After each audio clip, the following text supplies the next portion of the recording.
Oh, and thanks for joining me. This is video number 271. Um, Thanks for being here. You know, my last video was on 4th of July, and I apologize. That's been quite a while since I recorded that video. I hope you had a good holiday, and I hope things have been going well for everybody since then.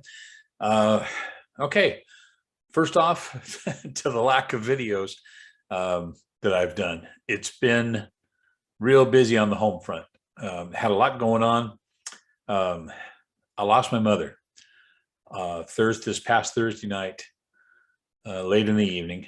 She has been battling dementia for years now. I'd say the last 2 years, quite heavy, and things progressed along, and it came to the point where she was going to need help.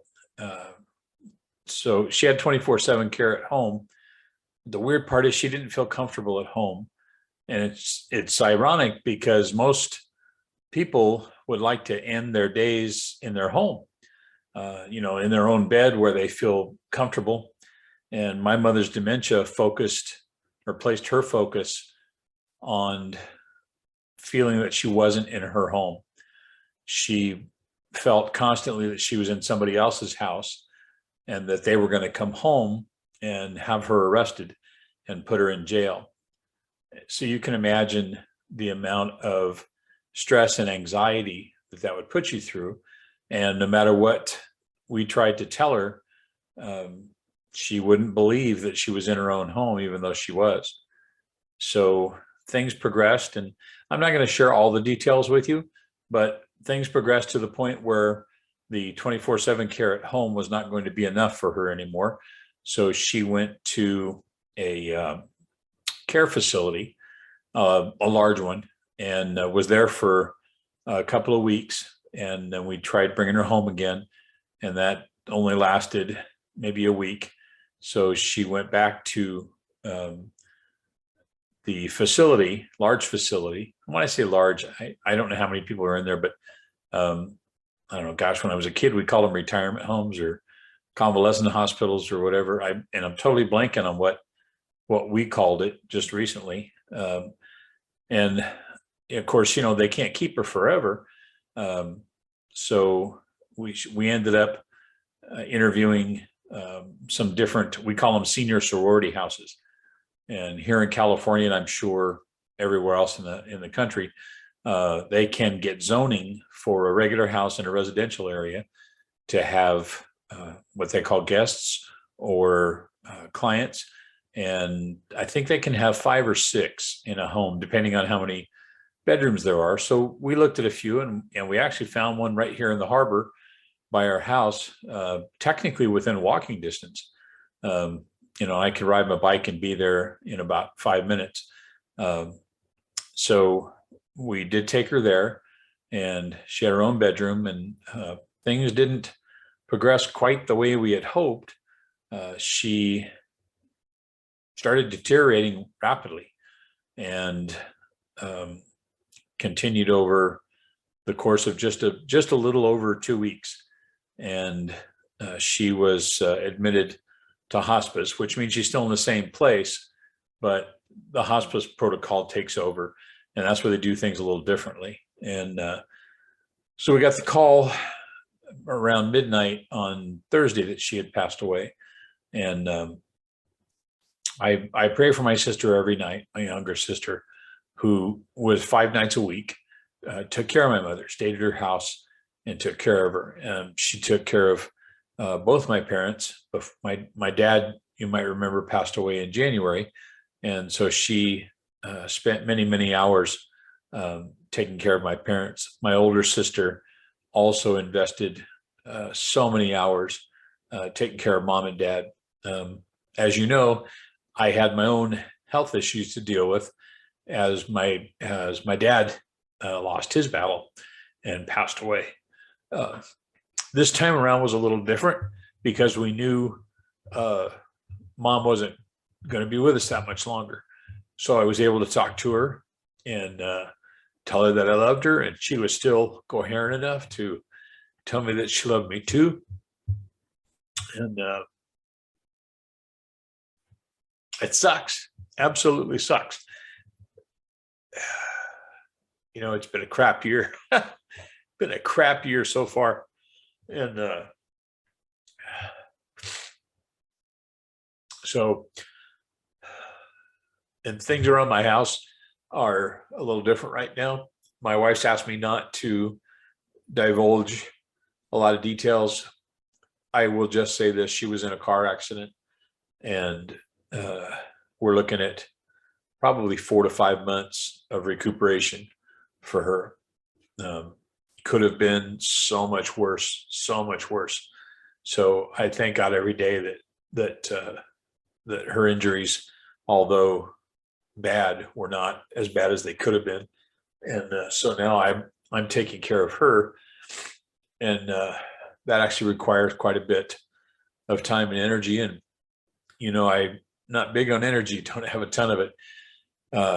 So yeah, I apologize, but the channel got put on the back burner, and I'm just making a quick video tonight. Spent the day with my youngest son, Campbell, because of health reasons and time constraints. I haven't seen him or his wife since his birthday, December 16th last year. We text a lot, we talk on the phone, but this is the first time I've actually physically seen him. And it was a joyous day. He brought his Subaru over and we changed out his exhaust system. So I actually got under the car. I worked on it. I turned the wrenches. I put exhaust pieces in. I got to tell you, it felt so good. It really did, to get out there and get some exercise and spend time with Campbell. He was here, you know, a good long time. And so we got to enjoy the sunshine and the fresh air, and chatting, and, you know, just having a good time. And so it's late. I don't know. It's like 9:45 on Sunday night. And I was getting ready to head to bed, and I thought, you know what? Let me grab a video real quick and just take opportunity. It's quiet here in the house. And so I just wanted to touch base with you guys, let you know I'm okay. I know last year was a little scary. I disappeared for a couple months. This isn't that. I'm actually feeling good. Tired and worn out. My schedule is completely different, caring for Kelly, but I'm learning to deal with it and trying to keep my health in the forefront as well. But the treatment that I'm on, the Keytruda, is working. And I go August 1st, I'll get my sixth injection. And this has been the ticket for me. This has worked. My PSA is still at less than 0.04. I had a CAT scan last week and waiting to discuss the results of that with my oncologist. I have a few things that I'm dealing with that have been going on over time, and we're not positive what it is, but I would like to figure it out. I know we had talked about my left hand having a lot of neuropathy and numbness and pain, and it was only my left hand. So my oncologist said, well, if it was from the chemo, it would have been both hands. So magically now the left hand is much less, still tight, it's still painful, but it's actually better than it was. The right hand, which I didn't have any problems with, now has the numbness. And this is the weirdest combination of stuff. It feels numb. It feels like 24/7. It feels like when your leg is asleep. You sit on the toilet too long doing TikTok. It feels like that, but then when something touches it, that feels like a knife. I wasn't able to put bolts on nuts because of the sensation. I can't tell that I'm holding something in my fingers.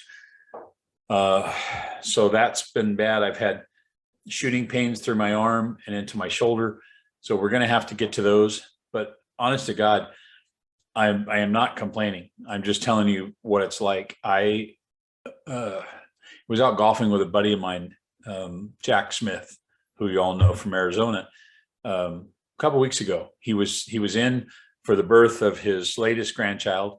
So we went golfing, and he was just looking at me, and I said, "What?" And he says, he says, "I can't believe you're here golfing with me. Back in January and February," he said, "I didn't think you were coming back." He said, I was resigning myself to the fact that you were not coming home. And I'll tell you, I felt the same way. I'd never been that scared in my life. I didn't think I was going to survive.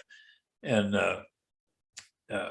it's actually, a miracle that I did, that I'm here with what I went through, and as close as I was to losing it all. But I'm kicking butt now, to the best of my ability. But things have been going good. I know we had talked about a while back about a marker, a gene that I have in my blood, and I had genetic testing done to find out if the marker that I had, BRCA,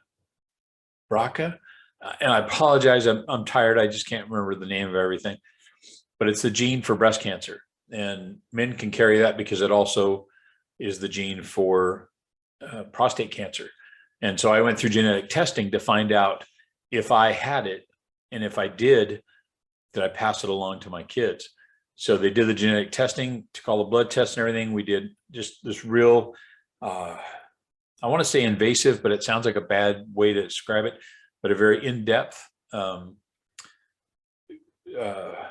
recounting of my family history, who had what, where was cancer at, what did people die of, how long did people live, that kind of thing.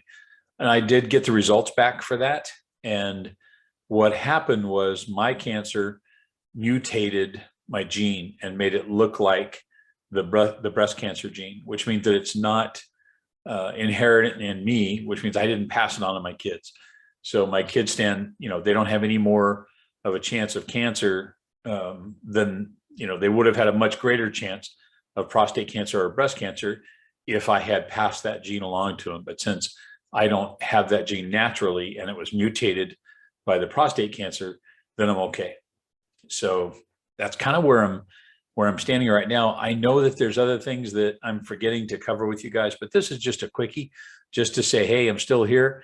I feel your prayers. I feel the energy you guys send my way. And I really want to say thank you for that. I do. It's been a terrible year so far.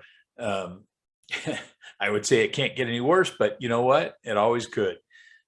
So I will thank the Lord every day that I am where I'm at, and that I'm with who I'm with.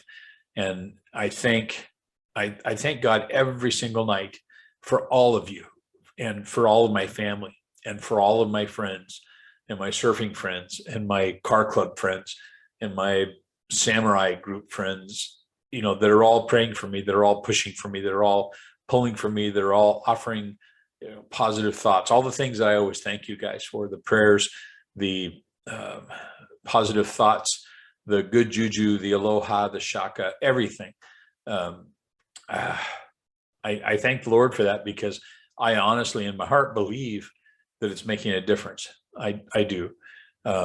Things in the world right now are sucky. So just remember that the most important thing we can do is to love each other. So, if you got somebody in your life that you haven't told that to, tell them now. Make sure they know. I was lucky. I got to tell my mom. I got that with my dad, but over the phone, and he was pretty far gone by the time I got to talk to him on the phone, because I was so sick at the time. But tell people that you love them. Let them know. Make sure that they have absolutely no doubt in their mind that you're there for them, that you love them, that you would do anything. There's nothing you wouldn't do. And that's how I feel about my kids and my family. So I love you guys. Thanks so much for following the channel and for supporting me. And I love each and every one of you guys. And I promise it won't be that long. I'll get another video on and cover the things that I missed. There's so many things that I've forgotten to tell you, and I apologize, but I do love each and every one of you, and I'll talk to you on the next video.